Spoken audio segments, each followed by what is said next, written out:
So we will spend little more time on what is reverse auction and how it happens. Okay. So this is mostly a product or item offered by several suppliers and buyer controls the market, right? The price the sellers offer continues to decrease until a theoretical rational market price is achieved. Now, what is this theoretical rational market price? It depends on what buyer perceives like, is rational price for them. So, what happens, this is a typical auction event process. We identify need, we shortlist suppliers, we send requests for proposal or quotations to them. We clarify, with the supplier whether they comply with all technical evaluation, and then we decide the auction strategy, right? Now comes the auction part, right? What kind of strategy we would follow, what would be the auction based rules, and what is the post auction. So for that, what happens, a reverse auction is an online bidding process which allows vendors to bid as often as they wish during auctioning period. Okay, now this is different from the manual or say paper bids, where if I have shortlisted 6 suppliers for bidding, right? So we would be giving stipulated time of, let's say, half an hour, right? Some of you might have experienced also that, right? Like how companies, they participate in reverse auction either as buyer or, as vendors, right? So during that stipulated time, right, suppliers are allowed to change prices. So at the end of the time limit, whatever suppliers have quoted, that would be taken as final prices, right? So electronic bidding event held in secure environment, which allows buyer to simultaneously engage qualified suppliers to bid their requirements in an interactive real-time environment, right? This is another very interesting thing. Interactive real-time environment means if vendor 1, if there are say 7 vendors participating in reverse auction, right? One is that they can be allowed to change the prices, right? Another thing is, what is driving them to change the price? Other bidders, right? They can see the competition. Okay, so mostly what kind of rules are there? Something called visible price or rank bidder. So it is not shown that which vendor is quoting what price, right? But it is to a specific vendor, it would be shown in the screen that whether they are the topper, means are they the lowest bidder, right? Either they get the rank, right, or they get the visible price, right? Price is known by all the participants, right? I can see the price. Who is the lowest bidder means not the supplier itself. What is the price of lowest bid currently? Correct. So these are the different rules, like by which this reverse auctions happen, right? Some platform or some buyer, it's a buyer driven rules, right? Buyer might say that when auction is happening, it should be visible price, right? That I should be knowing that what is the lowest price currently going on, right, at every time moment, right? Other can be rank bidder. I might be knowing that whether I am first or second or third, right, in the bidding. So there can be different auction rules with which this happens. Okay, so supplier capability, quality, delivery, all those capabilities are very, very important, right? So if you see that, if you recall, I have said something called technical and financial bid, then suppliers are shortlisted. So that means all the aspects have to be evaluated prior. Then only I should allow the suppliers, the shortlisted suppliers, to participate in the reverse auctions. Okay. Now, but this point is very good, like, should we do it only for this price thing, right? So having bids for one item and just a price of that product, right? Uh, that is helpful, but you know, when you are dealing with uh, 1 lakh suppliers, right? And if you will start doing bidding for each product with multiple suppliers, right, you can imagine the huge task, right, which would be there, you know, in doing this reverse auction, right? So that's where, you know, this area is now evolving, this e-reverse auctions, right? So there are multiple variants, like, you know, divisible bids, right? Divisible bids, like, you know, I really want to award 2 suppliers, or I want to have something called, like, you know, 2 suppliers, but not necessarily 50-50% to be awarded. So how, what percentage of order should go to supplier 1 and what percentage should go to another, right? Where, you know, if, because what is the challenge here?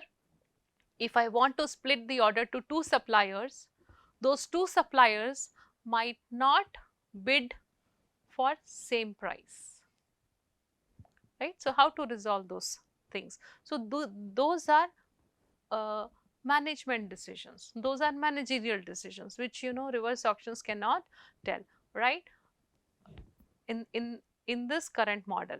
Okay, but now the advancements are there, as I have told you, e-bid optimization, like, you know, how the models are changing. Okay, we will see that, you know, how reverse auctions have, like, you know, e-reverse auctions have moved from just single item to, like, you know, to accommodate many variants, like, you know, because in real time, a real life, you know, decision making is involved, like, you know, many other complex variants. Okay, but one must know that, you know, when we have to go for reverse auction, there are certain rules, right?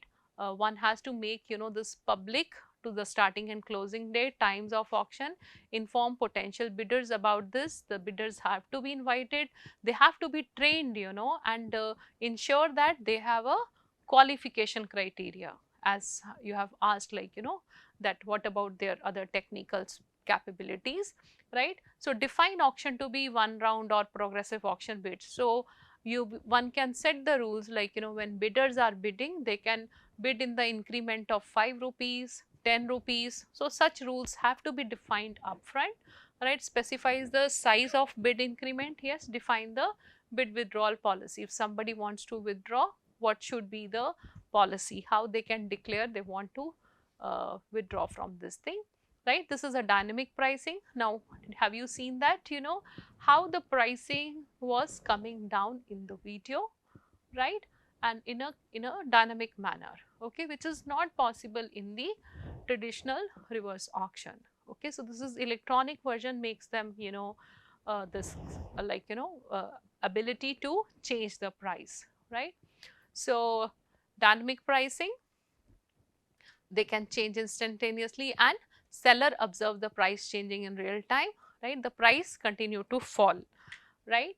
So you can please read this, how do they work. Pre-qualification specifications are known, right? When we should go for reverse auction, when we as a buyer, we are clear of like what you want. Okay, and then just, you know, do this reverse auction on the price. Okay, when we have clear idea what to buy, pre-registration, training, terms and condition, who would be third party, that means the third party who is providing the platform of reverse auction. So all those aspects have to be captured, right? So there shouldn't be login issues, like, you know, internet, all, everything should be perfect. And you know, whether to identity, whether you want to mask the identities, like, you know, in this video they said they would not disclose the price, they just disclose the rank, you know. So you have different settings, you just mask the identities, you don't want to reveal the actual price, you know, but you want to just reveal the ranks. So these are all, like, you know, one has to be clear, like, you know, to run the reverse auction. Okay, so applicability, when it is ready, when it is applicable, right, one can see again, when we have clear specification, suitable for high values. So when reverse auction, e-reverse auction was there, you know, this was the guideline, like one should be clear of the product specification before running reverse auction. But these days the advancements are changing this one, right? I'll come to that in the end of session. We would see that even Walmart is now utilizing technology even for negotiating with 1 lakh suppliers, right? So other variants of auctions are multi-unit auctions, right? Slowly how e-reverse auctions are evolving, as I've said, rather than auctioning for 1 unit, can I introduce more than 1 unit, right? For example, you shortlist the suppliers who are capable of supplying 2 products, right? If I want to go from 1 product to 2 products, right? And they can actually bid for multiple bids, right? Combinatorial auctions, like they can have bundle of goods, like I will be providing 5 items at this price, or it can be a bundled price, it can be a individual price put together as one bid.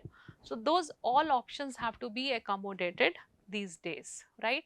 There are different range of characteristics based on nature of goods one has to be auctioned, based on auction rules and format, or based on nature and composition of bids. So we will not go much into details of this reverse auction, but one must have an idea, like these days the advancements of reverse auction, one can optimize multiple bids for multiple products across multiple vendors. Okay, now let's open the floor for question. Why do you think supplier or buyer goes for reverse auction? What is the benefit each entity see in the reverse auction? Why buyer goes for reverse auction? Huh? Save on cost, right? Discover the right price. What else? For the buyer, what is, I am a buyer, I'm organizing this reverse auction, but what benefit I would get? One is definitely price discovery. I would get the lowest price. What other benefits I would get with the e-reverse auctions? Huh? You have alternates, right? So but alternatives will be there when I would get manual quotations, right? So what else? Cost and time saving, with, you don't need to individually negotiate with the suppliers, you can just invite all the suppliers. You can actually accommodate many suppliers at one time window and get the right vendor, right? But why suppliers should participate in reverse auction? What do you think?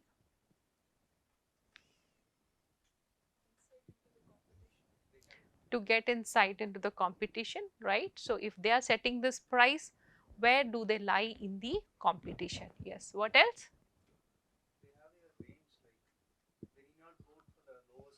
Yeah, yeah, yeah. Even if they think that whether we would be win or lose, right? Just to get an idea where do we stand, right? So that the range, that's what, right?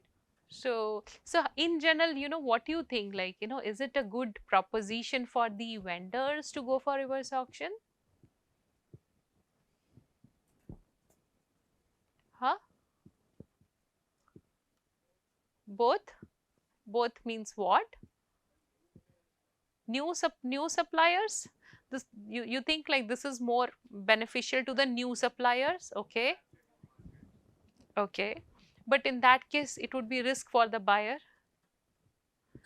right? So any other comment on that? Is it always fruitful for the supplier to go for reverse auction?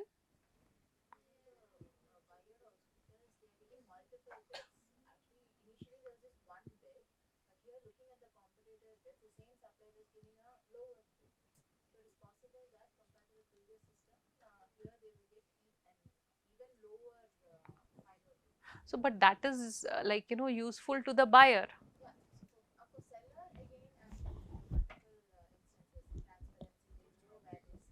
Yes, yes.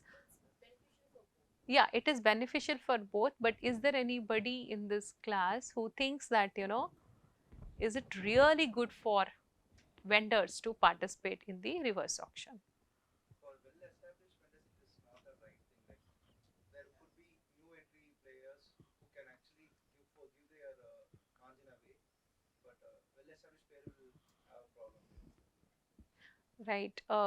But the same strategy even well-established player can do. I can just get away from my margin. So let me also offer lesser bidder. Okay. Right.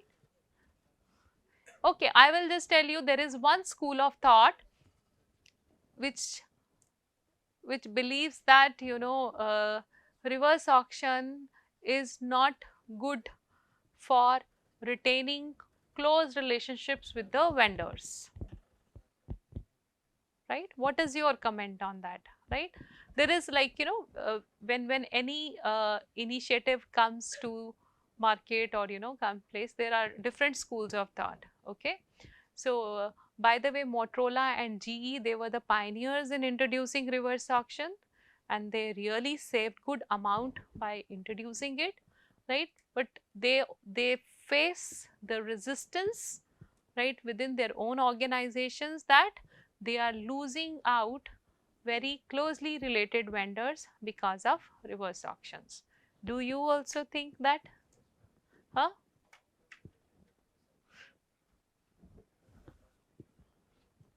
Yes. Yeah. So to some companies, it is there, right? Because too much reliance on reverse auction or on reliance only on reverse auction can lead to losing out many good suppliers. Okay. Uh, uh, in Indian context, if we will see that many companies, actually have faced the risk of running reverse auction. Many suppliers, they are very good at, their technical bid.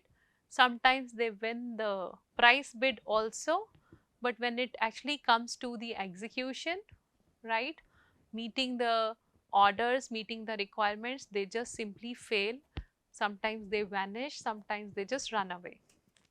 Right, this is a huge risk which companies are facing, right, with this reverse auction. Okay, so this risk, like because this is a even though buyers would get good price discovery, right, but running a reverse auction is not a easy task. It is also time consuming, and it is also like cost is involved. You have to hire third party to run this reverse auction. Means if the selected supplier after one e-reverse auction would default, you have to rerun the whole exercise again.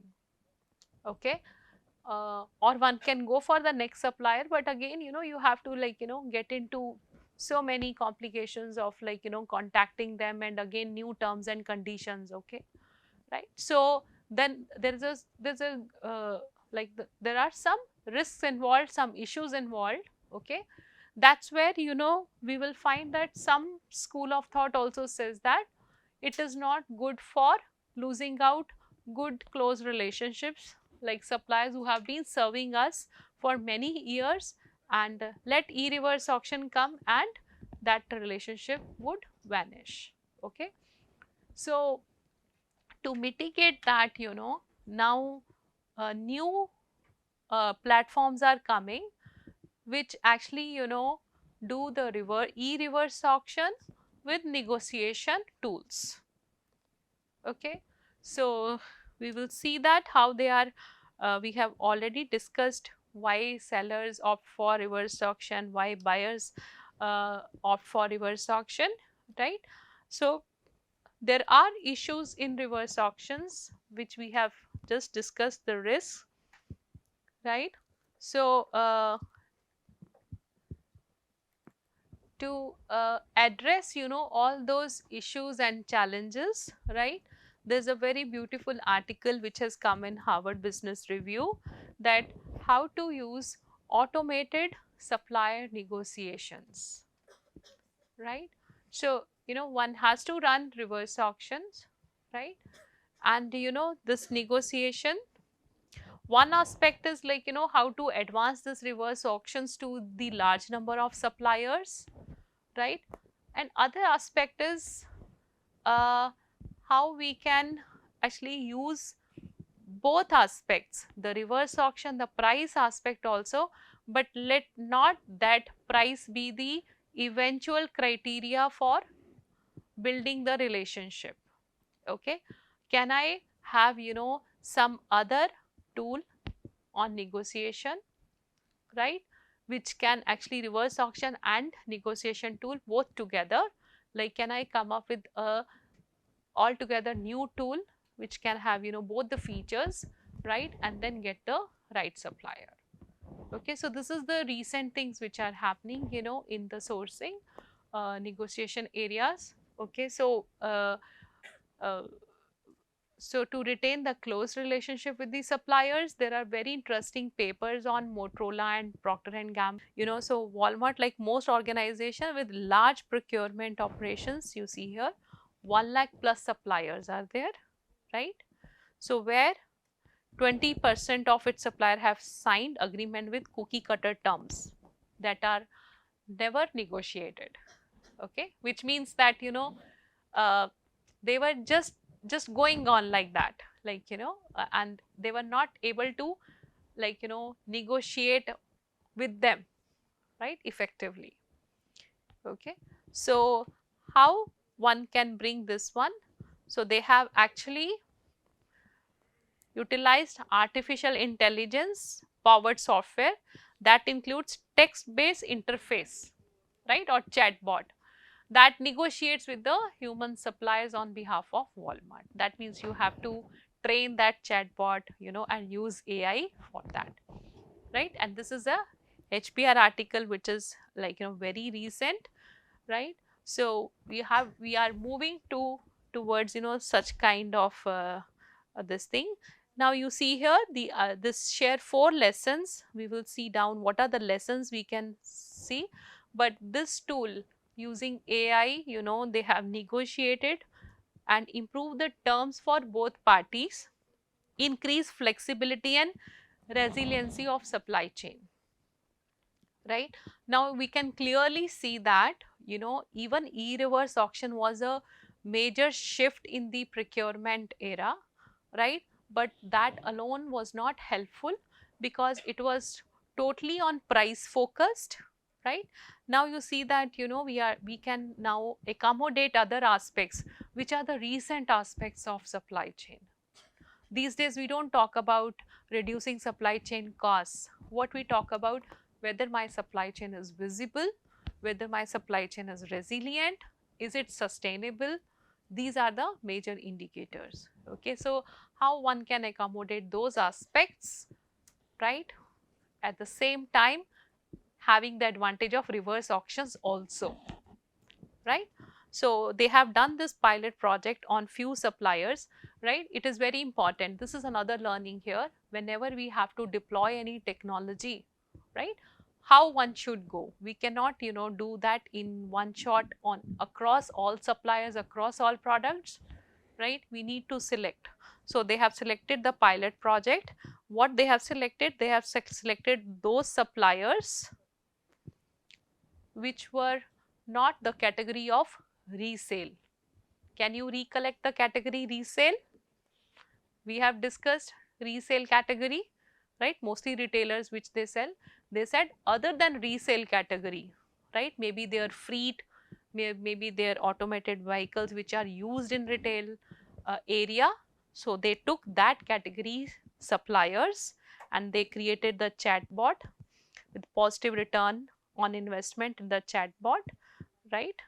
So, and then they implemented something called Pactum AI's machine learning algorithm to train the chatbots. Okay, so the result was the 1.5% in savings on the spend negotiated and an extension of payment terms to an average of 35 days. So that means here the negotiation was on price as well as on the cash discounts. Can you recall cash discount? In the last class we did, right? The cash discounts, see here the payment terms to an average of 35 days. Okay. So this is one of the example what is currently happening in the sourcing technical areas. So another is like, you know, a very important aspect in blockchain. Yeah. Yep. I hope we all are aware of blockchains, what blockchains are doing. Okay. So, but the most important thing of blockchain is, okay, let me see if, is traceability and visibility. Okay. So, if it is blockchain, then it is expected that, you know, suppliers should also comply with this technology, so that, you know, this visibility, traceability part of supply chain, you know, should be there, you know, and this aspect actually captures sustainability also, right, your social sustainability. So these are the recent aspects of technology, you know, which we can see in the procurement area. Another aspect of supply chain is the smart contracts. Okay. So where, you know, rather than negotiating on the payment condition and waiting for the payments and all, you know, one can actually have, you know, smart contracts in place, like, you know, the moment you receive the good, inspect it, the moment, like, you know, buyer would inspect and they would check PO and all, it everything is aligned, you know, and one tick would trigger the contract, smart contract, and the payment would be done automatically. Okay. So such kind of right, these are now the post sourcing aspects, right, how we capture the post sourcing aspects using smart contracts and blockchain, right. So there are many other example of, like, you know, such technologies, part order fulfillment. Now in this area, the circle activities can be completely, like, you know, we can just get away with this activities if we would implement blockchain, you know. So one can see the savings and like, you know, the savings is one aspect, and removing the errors, like, you know, defects from the system. Okay. So there are multiple aspects, you know, one can see how blockchain affects, uh, in fact, helps in sourcing process, right, in quotations, building selection of suppliers, right, and traceability. Okay. So this is the last example one can see, like, you know, how the other aspect of traceability can be useful. For example, you and me as customers, right, if we want to ensure the juice which I am buying, you know, whether that juice has been consistently prepared in an hygienic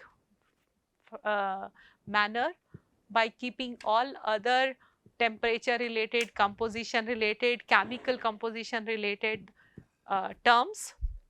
If I want to ensure that, you know, the blockchain is really a good thing, you know, where, you know, everything would be recorded, and you can just with the QR code link, you can actually see with the timestamps, like, you know, the product which I'm using is being, like, you know, taken care of all the hygiene or, you know, the other considerations. Okay. So with this, you know, we will have given a broad idea about, you know, the importance of technology in sourcing. Okay, so see you on next class.